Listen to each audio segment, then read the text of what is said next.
والصلاة والسلام على رسوله الكريم وعلى آله وصحبه أجمعين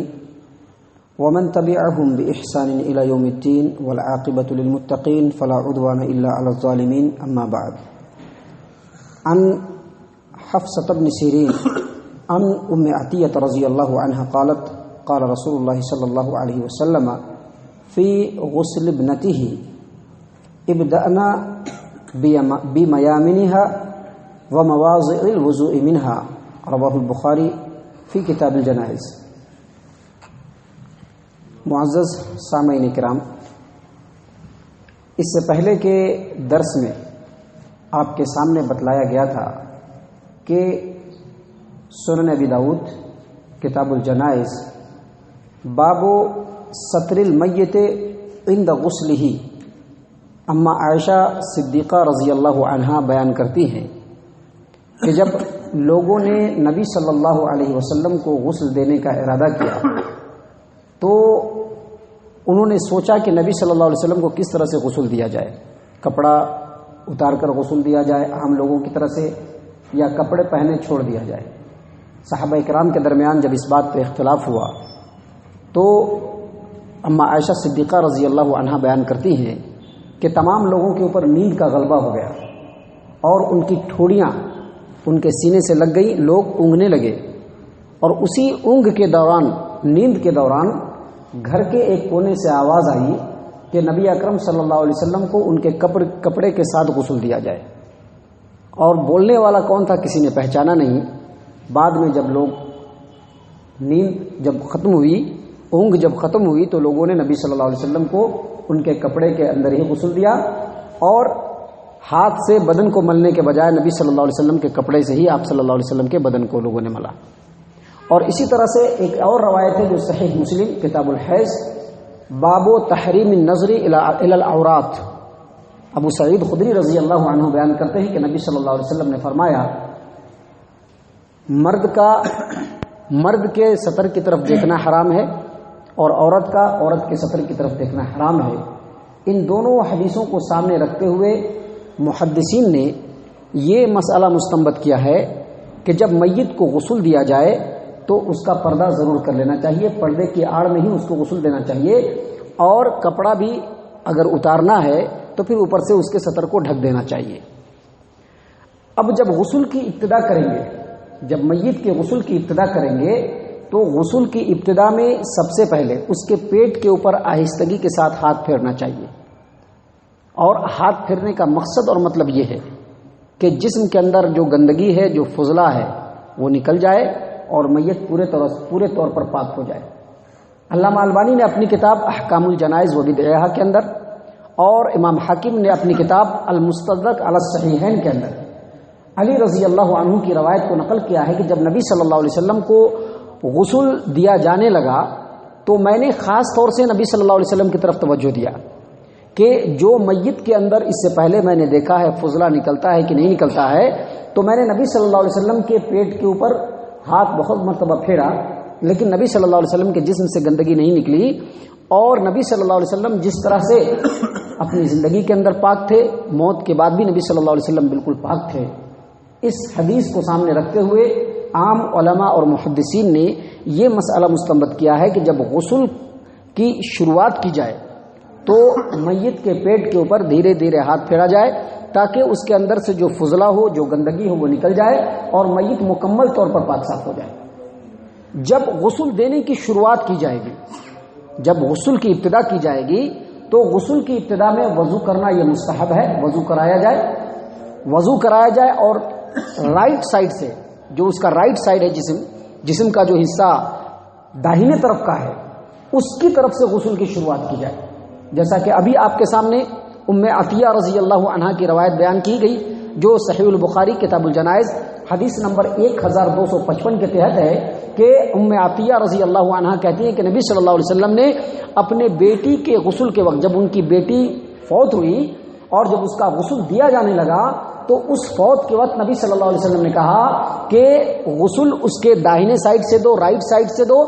اور وضو کی جگہ سے شروعات کرو. علامہ نووی رحمہ اللہ نے کہا ہے صحیح مسلم کی شرح کرتے ہوئے کہ میت کا جب جب غسل دیا جائے تو غسل سے پہلے اس کو وضو دینا یہ مستحب ہے، اور جب غسل کی شروعات کی جائے تو اس کے رائٹ سائڈ سے کیا جائے، سیدھے طرف سے کیا جائے، بائیں طرف سے نہ کیا جائے۔ اور اسی طرح سے غسل دیتے وقت اس بات کا خاص خیال رکھا جائے کہ غسل جب دینے کے لیے پانی کو رکھا جائے تو اس میں بیری کا پتا ملا دیا جائے، بیری کا پتا ملایا جائے، اور جب غسل دیا جائے تو اس کو 3 مرتبہ دیا جائے یا 5 مرتبہ دیا جائے یا 7 مرتبہ دیا جائے، یا جتنا ضرورت ہو ضرورت کے حساب سے دیا جائے۔ اور ساتھ ہی ساتھ اس بات کا بھی خیال رکھا جائے کہ جب غسل دیا جائے تو وہ طاق ہونی چاہیے، 3 مرتبہ ہو، 4 مرتبہ نہیں ہونا چاہیے، 5 مرتبہ ہو، 6 مرتبہ نہیں ہونا چاہیے، 7 مرتبہ ہو، یا جتنی زیادہ ضرورت ہو غسل اتنا ہی دیا جائے گا، لیکن طاق دیا جائے گا، جوڑا نہیں دیا جائے گا، کیونکہ صحیح البخاری کتاب الجنائز اس کے اندر ام عطیہ رضی اللہ عنہا بیان کرتی ہیں کہ جب ہم لوگ نبی صلی اللہ علیہ وسلم کی بیٹی کو جو فوت ہو گئی تھی غسل دینے لگے تو نبی صلی اللہ علیہ وسلم آئے اور انہوں نے کہا کہ غسل دو، 3 مرتبہ غسل دو یا 5 مرتبہ غسل دو، یا ضرورت ہو تو اس سے زیادہ دو، اور پانی کے اندر بیری کے پتے کو بھی ملا لو، اور دیکھو جب غسل کمپلیٹ ہو جائے تو مجھ کو خبر کرو۔ ہم لوگوں نے غسل کے کمپلیٹ ہو جانے کے بعد نبی صلی اللہ علیہ وسلم کو خبر کیا تو نبی صلی اللہ علیہ وسلم نے اپنا ایزار نکال کر کے ہماری طرف پھینکا اور کہا کہ اس کو اس کا قمیص بنا دو۔ اور اسی طرح سے ایک دوسری روایت جو صحیح البخاری کتاب الجنائز باب ما یغسل المیت وطرن، اس کے اندر ہے کہ اللہ کے رسول صلی اللہ علیہ وسلم نے فرمایا کہ دیکھو اس کو غسل 3 مرتبہ دو یا 5 مرتبہ دو یا 7 مرتبہ دو، اور دیکھو اگر غسل دو تو اس کو وطر دو، یعنی طاق، گویا طاق عدد غسل دینا یہ نبی صلی اللہ علیہ وسلم کا طریقہ کار رہا ہے، نبی صلی اللہ علیہ وسلم نے اس کا حکم بھی دیا ہے۔ اور پھر دوسری روایت جو سنن نبی داؤد کی ہے اس میں نبی صلی اللہ علیہ وسلم نے واضح طور پر فرمایا کہ غسل دو 3 مرتبہ یا 5 مرتبہ یا 7 مرتبہ، یا جتنی زیادہ تم کو ضرورت محسوس ہو اتنا زیادہ تم اس کو غسل دو۔ ان تمام حدیثوں کو سامنے رکھ کر کے یہ مسئلہ واضح ہو گیا کہ غسل میں طاق عدد کو واضح کیا جائے، طاق عدد کو ملحوظ رکھا جائے، 3 دیا جائے، 5 دیا جائے، 7 دیا جائے، 9 دیا جائے، جتنی ضرورت ہو اتنا دیا جائے، لیکن طاق عدد دیا جائے۔ اور دوسری بات یہ معلوم ہوتی ہے کہ غسل کے اندر جو بیری کا پتا ملانے کے لیے نبی صلی اللہ علیہ وسلم نے حکم دیا یہ طہارت اور نظافت کی غرض سے کہ پاکی صفائی زیادہ ہو جائے، لہذا اگر اس کے بدلے میں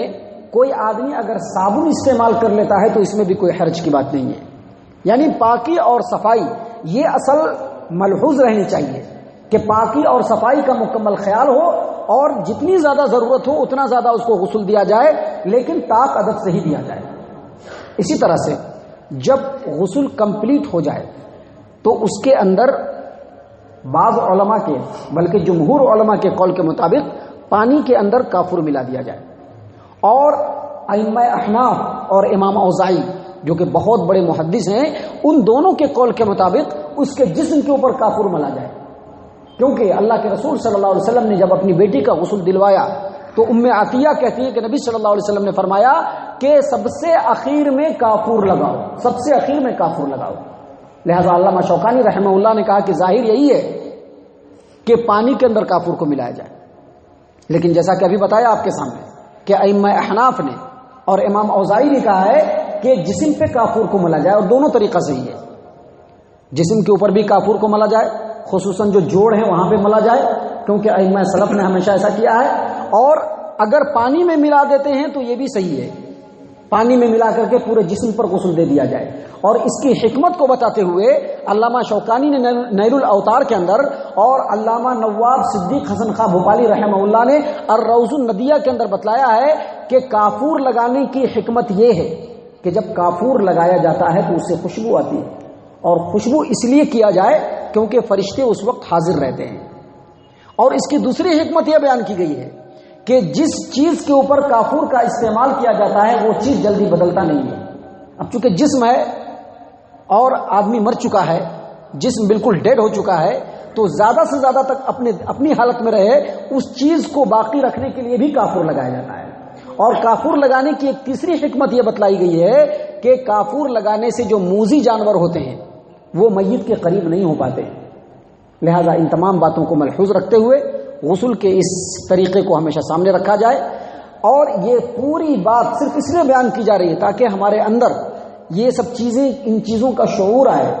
ان چیزوں کو اور مزید سیکھنے کی کوشش کریں، کیونکہ یہ سب چیزیں ہمارے معاشرے کے لیے بہت ضروری ہیں، اور یہ سب چیزیں ایسی ہیں کہ اگر معاشرے کے اندر اس کا علم ہو جائے تو بہت سارے فتنوں سے انسان محفوظ ہو جائے گا۔ اللہ تبارک و تعالی ہم تمام کو صحیح رسول اکرم صلی اللہ علیہ وسلم کے علم کو، ثابت شدہ سنتوں کے مطابق جو علم ہے اس کو سیکھنے کی توفیق عنایت فرمائے۔ اللہ تبارک و تعالی ہم تمام کو رسول اکرم صلی اللہ علیہ وسلم کے علم کو سیکھ کر اس پر عمل کرنے کی توفیق عنایت فرمائے۔ آمین یا رب العالمین۔ وما علینا الا البلاغ المبین۔